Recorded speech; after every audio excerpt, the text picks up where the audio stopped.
His name is Naanaam, which means anonymous. This is a poet born in 1966, very feisty filmmaker, multiple award-winning filmmaker. And he, ever since I've known him for working on this book, he's lived in 4 different countries. And so his work is really irreverent. It's really very irreverent, and he really attacks the establishment of poetry.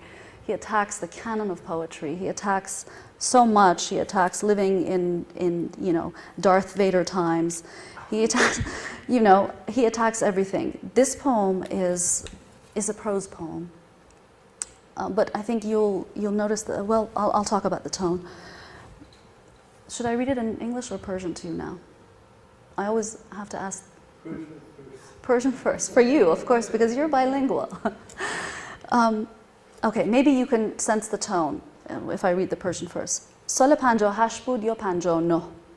رفته بودم سینما. فیلم روسی بود و جنگی. به فاصله چند صندلی در ردیف من مردی میان سال نشسته بود. درست پشت سرش 3 نفر لات. سیگار پشت سیگار میکشیدند و تخمه پشت تخمه میخوردند و پوست آنها را در همان حالی که به پرده زل زده بودند به پشت سر آن بیچاره تف میکردند. بعد از مدتی دندان روی جگر گذاشتن طرف عاقبت آسی شد. برگشت و گفت آقا یعنی چی؟ از اولی که اومدین دارین سیگار میکشین و تخمه میخورین؟ یکی از لاتها در همان حالی که تخمه میخورد گفت سینما یعنی تخمه و سیگار. حرف دقیقی بود و امروز دقیق تر از این نمی شود حرف آنهایی را فهمید که معتقدند شعر یعنی.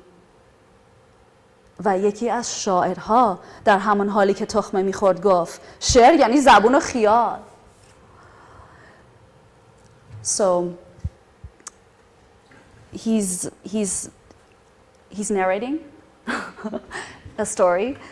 I'll read it to you in English and you'll know what he's saying, but then he's got characters in there who he considers rogue figures. That's all I'll say for now. It was 1980 or 81. I'd gone to the movies, a Russian war flick. A middle-aged man was sitting in my row a few seats away from me. Directly behind him, 3 hoodlums. They were chain-smoking and cracking toasted seeds with their teeth, spitting the shells right onto the back of the poor fellow's neck, while never peeling their eyes off the screen. After biting the bullet for as long as he could, the man finally went ballistic. He turned around and said, "What is this? You've been smoking and spitting the whole time." "Spitting away," one of the hoodlums responded. "That's what movies is all about, smoking and spitting." And how true it was. In fact, today's poetry couldn't be better understood. Spitting away, a poet says, that's what poetry's all about, daydreaming and word making. If you could see this visually, you'll know when I'm trying to act as a rogue character here, you know, there's apostrophes. The verbs don't end in ing, but there's in apostrophe. So this was the challenge for me to figure out 2 different tones in this, the narrator and then as you know, the characters.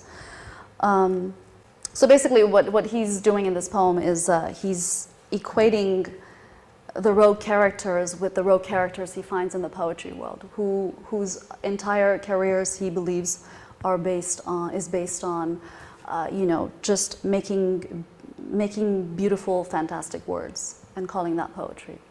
That's where he comes from with his poetry.